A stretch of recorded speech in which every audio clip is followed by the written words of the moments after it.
welcome to Season 3 of the Push Podcast. My name's Jack Ferguson, an experienced brand strategist with a science background. In my career, I've worked across 25 industries and helped increase client and employer revenue by over $40 million. I will be your host. This season of the podcast is essential listening for marketers looking to better sell their strategies to stakeholders, get client buy-in, and keep internal teams engaged. Thanks for being here, and don't forget to subscribe on whatever platform you're listening on. Hello and welcome to Season 3, Episode 58 of the Push Podcast. Thank you very much for joining me today. On this episode, I'm going to be talking all things about building your own profile as a marketer. This is something I've had to do myself, and I think it's great for every marketer to do it for themselves too, which I'll explain a little bit more about in this episode. But first, I wanted to share a story. Now, this story comes from my career, and it's probably something that you would be able to relate to. A while ago, many years ago, in fact, I was working for a brand, and I remember sitting in a review meeting, and we were going over what had happened in the last quarter, what had worked, what didn't, what we'd learned. Now, in this situation, I was the only marketer in the room. And I did what a lot of us do is I started talking about the customers. I talked about what we'd learned about them. I talked about how I thought we could improve and better guide them to choosing us instead of competitors. But 10 minutes into this meeting, I remember it took a bit of a turn. So suddenly we're deep in tactics. Which ones worked? Did SEO work? Is SEO working? Did Google Ads work? All this rubbish. Which ones worked? Which ones didn't? All nuance gone. And I'm the type of personality that this just annoys me so much. I've since learned how to better navigate these situations, but at the time I wasn't very patient with the other people in the room, and got quite frustrated because I was fed up at this point in my career with just dealing with non-marketers that love tactics. Needless to say, that meeting didn't end well. I stopped working with the brand shortly after, but I have learned a lot since. So every marketer has had to deal with a non-marketer that loves tactics. I'm sure you've had to deal with that at times, reducing our expertise down to just some tactical output. My little joke is that if I had $1 for every time someone asked, does X marketing tactic work, I'd have enough budget to run a real advertising campaign. These conversations are so frustrating for us. I know that. We know this isn't how buyers think. We know that buyers don't experience a brand as a series of disconnected tactics. They experience a brand as one brand, shaped by their various experiences within it. And all about their experiences hearing about the brand from other people as well. Someone who I really enjoy following on LinkedIn's name's Matt Georgeson. He is a brand strategist. He is based in Brazil at the moment, I believe, but he nailed this. And he said, when you ask a marketer, does a tactic work?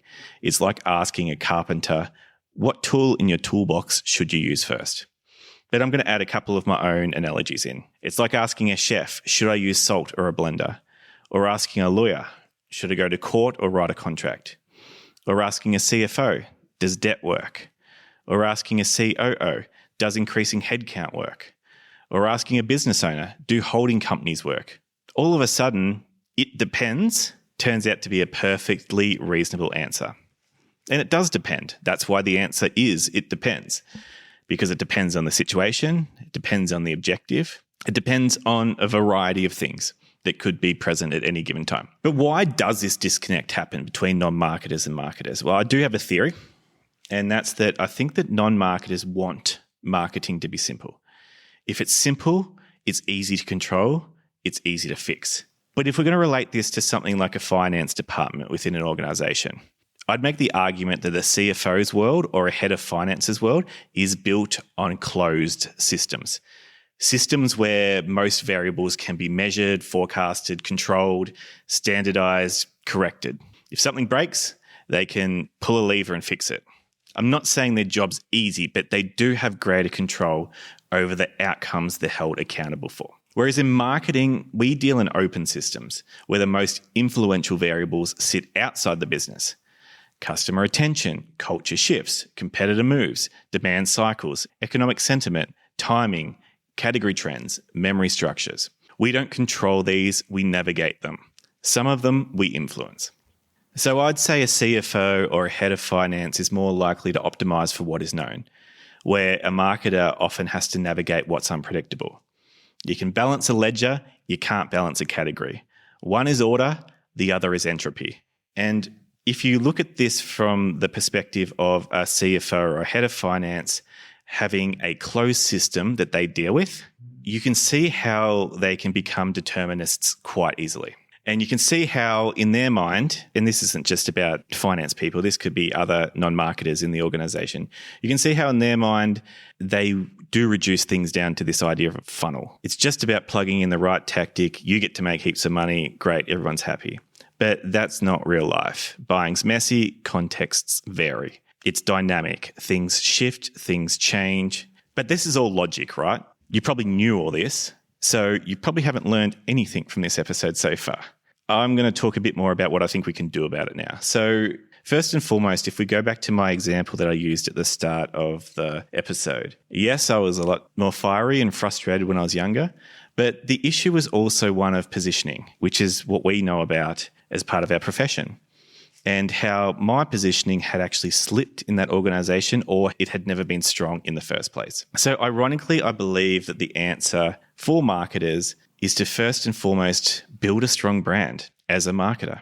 That experience that I had of feeling my positioning slip or never having that positioning in the first place is one of the big considerations I had when going out into my own consultancy.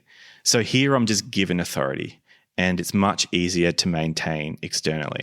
For me, maintaining authority in-house was always difficult, but in hindsight now, I think I could have done a lot better and certainly started off positioning myself in organizations a lot better.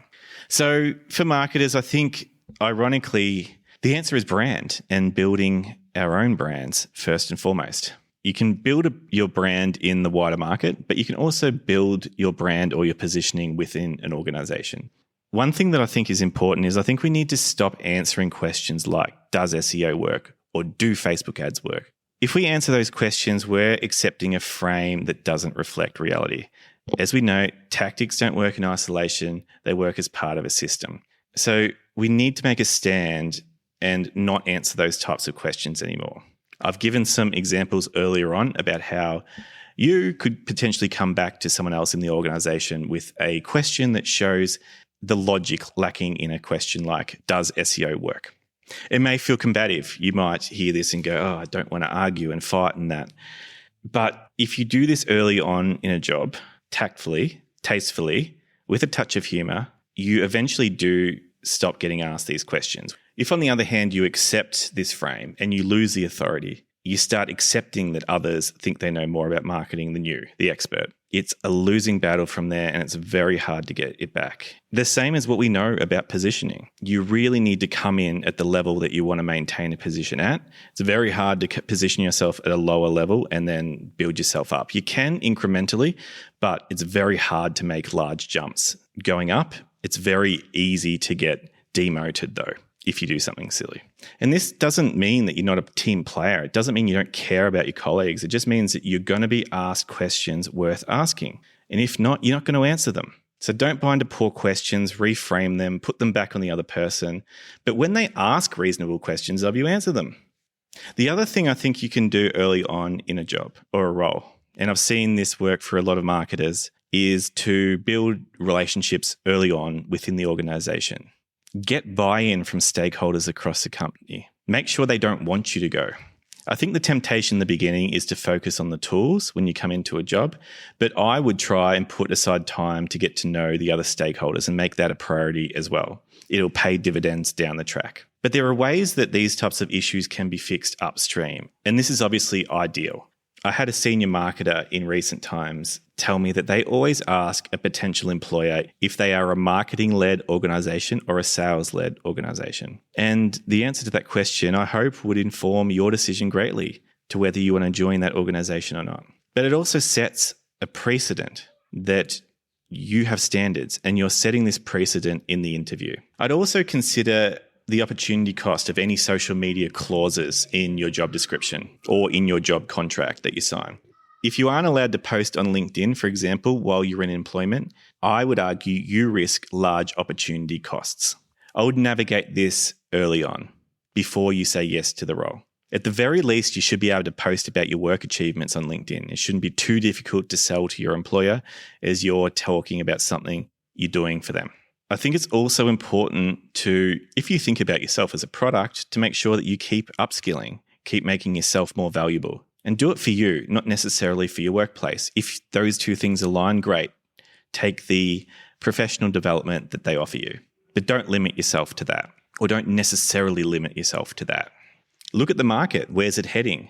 How are you building yourself into a product that would be a great investment for a segment of the market to buy marketing services from? How are you building yourself into someone who's the only one that can do what you do? Making yourself more valuable should include building your own profile and your own network too.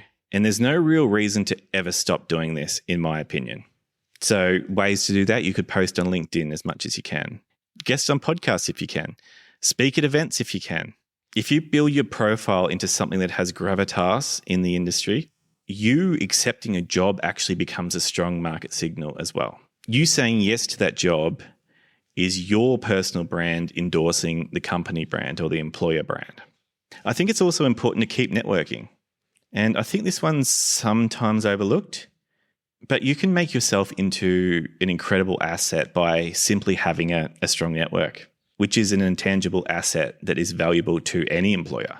It makes you a better investment. It might be hard for an employer to separate your marketing skills from someone else's, but it's actually a whole lot easier at times for you to continuously signal who your network is and who's in it. It makes differentiating easier. And a little note on this, personal opinion, a lot of people hate the word networking. So think of it as just building genuine relationships with others. Use a different word. I'm sure you'd tell your employer that you need to build brand. So build your brand as well, your personal brand. Meet people, get to know them. Don't try and sell anything out of the gate. Just make a genuine connection and go from there. Join committees, volunteer, if that's more your flavor. Get to know people in a way that is complementary to your strengths. Make this something you do. Make this part of your routine. And even if that cadence isn't every day, which for most people it's not going to be, but even if you say to yourself, well, I'm going to do this once a month. I'm going to get out there once a month and meet people, or meet someone I don't know once a month that I'm interested to meet. Start with a sustainable cadence because you can always increase the frequency later on. Whether we like it or not, unfortunately, the reality is in this game that it's important to have options. So I think a great aim is to get to the stage where if you were made redundant at any time, getting another job is simply about making some phone calls and you're hired. Better, they're crawling over each other to get to you when they hear you're back on the market. And there's statistics that you might see floating around about the informal job market and the formal job market. By the informal job market, I simply just mean roles that don't typically make it to the platforms like Seek or LinkedIn. That's 70 to 80% of roles. A lot of studies put it down to about 70 to 80% of roles are filled through the hidden or the informal job market, whereas only 20 to 30% reach the platforms like Seek or LinkedIn. Senior roles can be even more skewed, with some evidence pointing to about 90% plus filled through networks and through direct approaches. It makes sense because at that stage of a business's growth, they need to get someone really suited to their role. And that's why it's important to build yourself into that person so you get the tap on the shoulder throughout your career. Most high performers don't apply for jobs. They get invited to opportunities. And imagine how you would act if you felt you had that much influence. Maybe you do already, but if you don't, or if you want more, imagine how you'd act. Imagine how relaxed you'd be. Imagine how confident you'd be in your job. Your employer would now have to keep you happy, or you're going to take your brand elsewhere. All in all, I would say, do what you would do for the employer's brand for yourself, for your own personal brand. Think of yourself as a brand and build accordingly. Thank you for listening in today. I'll be back with a co-hosted episode next week. I appreciate your company, and please subscribe and leave a rating if you're enjoying the podcast. I'll be back in your ears soon.